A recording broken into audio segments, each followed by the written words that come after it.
Hello everyone! In this video, I'll guide you through how to fix Deadlock crashing on Steam, so you can get back to Valve's hero shooter without interruption.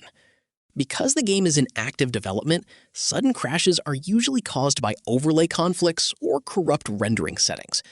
Start by closing Steam entirely. Open your task manager, ensure all Steam Bootstrapper processes are dead. Then, right-click your Steam shortcut and select Run as Administrator to force apply any background micro-patches. Next, let us fix the engine rendering bug. Right-click Deadlock in your library, go to Properties, and in the Launch Options box, type in baseline commands like -dx11 or DirectX render arguments to stop the startup screen from crashing your GPU. While you are in the Properties menu, head over to the Installed Files tab and click Verify Integrity of Game Files to let Steam automatically scan and repair broken assets.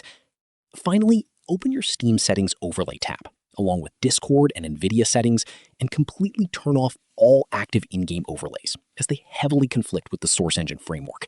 Relaunch the game, and you are ready to play. Subscribe to the channel for more videos.